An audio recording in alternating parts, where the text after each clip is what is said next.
The Gemara on Daf Hey Amud Beis discusses the status of Tiberias, in terms of reading the Megillah. Do they read the Megillah on the 14th, like an unwalled city, or on the 15th, like a walled city? And the Gemara says, towards the bottom, it says that Chizkiah would read in Tiberia on both the 14th and the 15th, because he wasn't sure if it was surrounded by a wall in the days of Yoshua ben Nun, or if it was not. And the Gemara says, what's the suffix? Isn't there a pasuk in Yehoshua that the city of Rekes was fortified, and Rekes is Tiberia, so we know Tiberia was fortified, so it was a walled city. They should read on the 15th. So the Gemara says that his suffix, his doubt, had to do with the fact that Tiberia backs into the sea, and so there's a wall around it, but not on one side. On one side is the sea. And his suffix, his question was, what's the main component, what's the main necessary attribute that a walled city needs? Does it need to be completely surrounded by a wall in that it's not revealed, it's not open on any side? Or does it have to be protected? If it needs to be completely surrounded by a wall, well, this isn't. It has the sea on one side. It would be an unwalled city, and it would read on the 14th. And if the main thing is that it's protected, well, this is protected, and therefore it should read on the 15th. Now, one other point the Gemara makes is that with regards to a related type of halacha, which is the laws of Batei Arichoma, if one sells a house in a walled city, so then they have 1 year that they're allowed to redeem it. After that, they cannot. So those are specific laws in the Torah relating to walled cities. Now, with regard to that, it was very clear that the wall has to go all the way around. But the Gemara says that that was with regards to Batei Arichoma, but with regards to Megillah, we have our own question. It doesn't necessarily follow the same details of the halacha, and that's why, but when it comes to Megillah, Chizkiah was uncertain about it. Now, earlier on the page, the Gemara talked about Rabbi Yehuda Anasi, and it talked about how he planted something on Purim, and the Gemara asked that aren't you not allowed to plant on Purim, and there were various things the Gemara said about that, but what's important for us right now is that the Gemara says that the reason why Rabbi planted on Purim was that he planted on the day that wasn't his day. So first it says that he was a Bar Arbesar, he was someone who had Purim on the 14th, and he planted on the 15th. So that's why it was okay. The Gemara says, but he lived in Tiberia, and Tiberia it was surrounded by a wall in the days of Yoshua ben Nun. So the Gemara says, okay, fine. He was a Bar Chamesa, he was a 15th guy, and he planted on the 14th. And then the Gemara says, well, why was it so obvious to him? Wasn't it a question for Chizkiah as to which day is Purim, and therefore he shouldn't have to planting on either day? So the Gemara says that Chizkiah had a suffix, Chizkiah had a doubt, but Rabbi Yehuda Anasi did not have any doubt about it. And okay, so it says that was that how could he do it? Didn't he have a doubt? And the Gemara says that no, he didn't have a doubt. Only Chizkiah was uncertain about that. Okay, now the Ran, actually earlier in the Masechta, has a discussion in general about cities that we're not sure if they were walled in the days of Yoshua ben Nun. Putting aside the specifics of Tiberia, but just in general, if you have a city that you don't know, I just don't know if it had a wall around it in the days of Yoshua ben Nun, what is the halacha? What should I do? Should I read on both days, like Chizkiah did with Tiberia, or not? So the Ran says, he quotes from the Gaonim, and he says that the Gaonim said that we go by the roof, we go by the majority. Most cities were not walled in the days of Yoshua ben Nun, and so you go after the roof, number one. Number two, he says, V'od, that even if you say that it's suffix hashakol, it's an equal suffix, it's an equal doubt, there's no rov, let's say, so there's no majority, but still, he says, it's suffix shal divrayim ulakula. it's a Safek D'Rabbanan. Reading the Megillah is rabbinic, he says, the Gaonim say, and Safek D'Rabbanan L'Kula, we have a rule that when you have a doubt about a D'Rabbanan, we go L'Kula. Now, you have a doubt about both days, so would we say you don't read on any day? So, he says no, you can't completely nullify the mitzvah, but because we're in doubt, we don't have to do it on both days, we just do one, we should do it on the 14th, and leave it at that. Now, he says, so if that's true that when it's a doubt, we say, Safek D'Rabbanan L'Kula, we're lenient, and we only read on the 14th, so why did Chizkiah read on both days? Says the Ran, Tiberia, and actually Hutzal also was a question. He says that they read on both the 14th and the 15th. The Midas Chasidus Hayanagin Kain. It was just a Midas Chasidus, it was an extra stringency. The Iker Halacha, the main Halacha, does not require that you read on both days in a situation of doubt. Chizkiah was being stringent, he was being extra pious. It was a Midas Chasidus. That's what the Ran says regarding Tiberia. Now, the Turei is very bothered by this Ran. He says, I don't understand. If the whole idea to read in Tiberia is only a chumrah, it's just a midas chasidus, it's only an extra stringency, it's not required, so what was the whole question on Rabbi Yehuda Nasi? And it said, well, Rabbi Yehuda Nasi, how was he so certain which day Purim was in Tiberia? And the Gemara says, well, Chizkiah was in doubt, but he wasn't.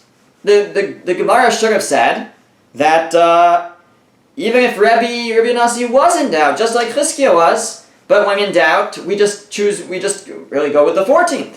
And the Gemara should have been happy and said he was a Bar Arbesar, he was a 14th guy, and he read and he planted on the 15th because he was in Tiberia. And to keep 2 days of Purim in Tiberia is just a chumrah, and he didn't have that chumrah, he didn't have that stringency.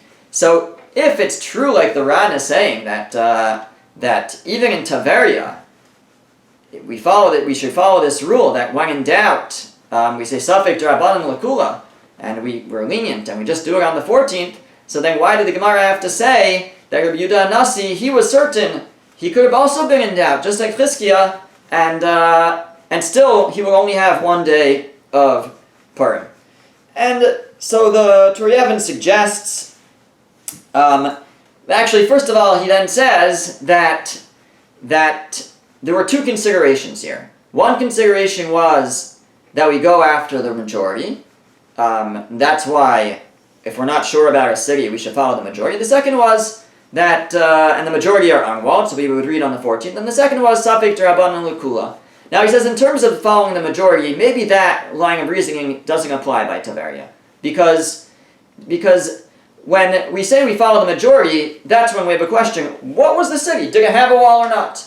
So when that's our question, we say follow the majority. Probably didn't have a wall, or the halacha assumes it didn't.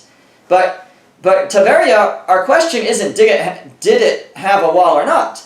By Tiberia, we know it had a wall.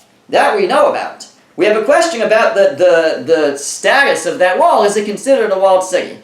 Since it only went around 3 sides and there was sea in the back, does it have the status of a walled city? So maybe there we wouldn't say, well, just assume that it's like the majority, because it's not a question of what it had, what was the wall. It's a question of, in din, in the halacha, what is the halacha for such a wall? So maybe by Tiberia, we can't say you go by the majority. But we should still say Safek D'Rabbanan L'Kula, and there should be room for leniency, and therefore we can say like the Ran that really you don't have to be stringent. You don't.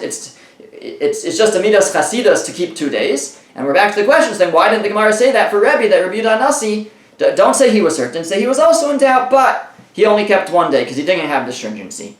So the Turei suggests, well, maybe the Gemara didn't want to say that. It didn't want to say that Chizkiah had a stringency and Rabbi Yehuda Nasi didn't have that same stringency.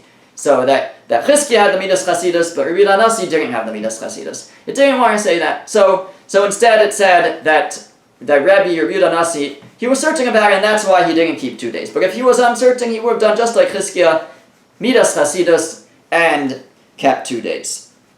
But then the Turei says, in truth, I want to, on my own, consider that which the Ran said, that which the Gaonim said, that we would say Safek D'Rabbanan L'Kula. Because here, when it comes to Megillah, it's not exactly your regular D'Rabbanan. Because this enactment was with Nevi'im, with prophets, with Ruach HaKodesh, with divine inspiration. The Megillah is part of Nevi'im, it's part of, or Ksuvim, it's part of Tanakh. It's something that was written with Ruach HaKodesh. And maybe, he says, the rule of Safek D'Rabbanan L'Kula, that are Adar and D'Rabbanan were lenient, is only if it's a real, regular rabbinic invention, rabbinic enactment. But something that comes from through prophecy, so maybe there it's different. Maybe we don't say Safek D'Rabbanan L'Kula. And in fact, that is how the Turei Even concludes. He has a long discussion about it, but he concludes that he thinks that at the end of the day, something in the Nevi'im is like Torah, in terms of Safek, that you should say Safek Lehachmir, you should go Machmir, you should be stringent in the case of a Safek, because one God said it to both. Hashem gave the Torah to Moshe Rabbeinu, and Hashem gave prophecy to the Nevi'im, and the Megillah is part of that prophecy, and therefore the rule when it comes to a mitzvah like Megillah should be Safek L'Chumra, and we should be stringent. And therefore, in a place like Tiberia, actually he comes out, the Turei Even says, it should be Safek L'Chumra, and that's exactly what Chizkiah was doing, and it wasn't just a Midas Chasidus, it wasn't just a act of piety.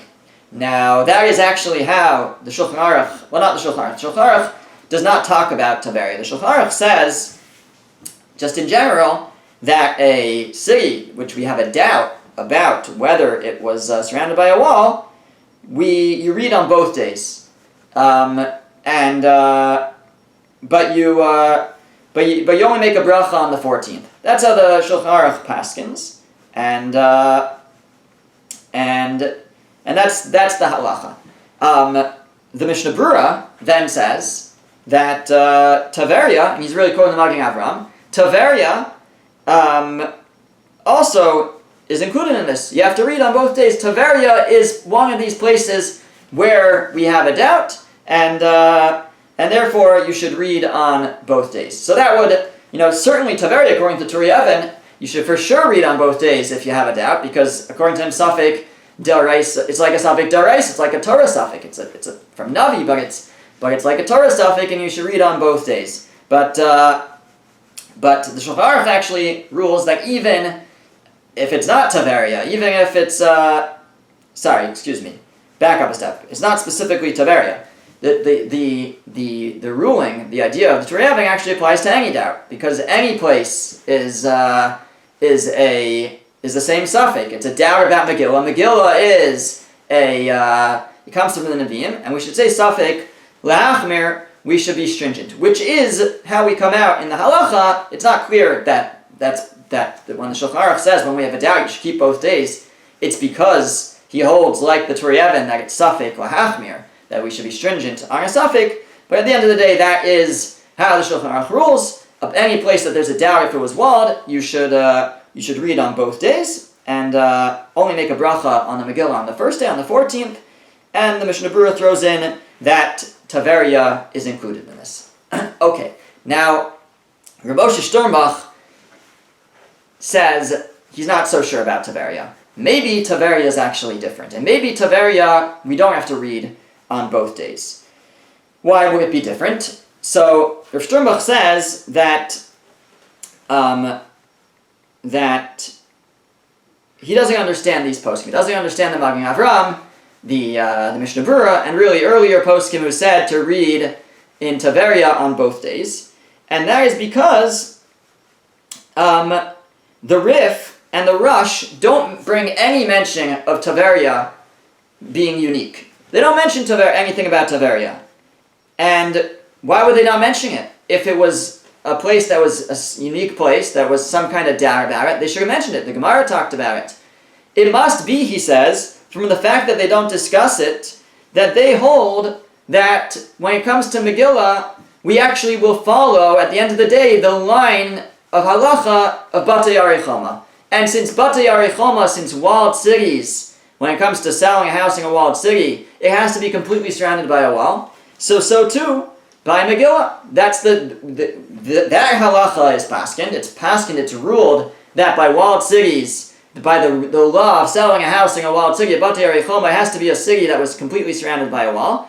And that's brought down by the poskim, and the Rambam as well. The poskim do not tell us that Tiberias anything. They don't talk about Tiberia. The Rif, the Rush, the Rambam, they just make no mention of Tiberia. It seems, says Rav Sternbuch, that they hold that we just follow the general rules of what's considered a walled city with regards to Batei Arichoma. And therefore he says that since all these poskim are sosim, they don't say anything about Tiberia being any different. So if it was not completely surrounded by a wall, then since it was not completely surrounded by a wall, it is not considered a walled city, and you should read on the 14th.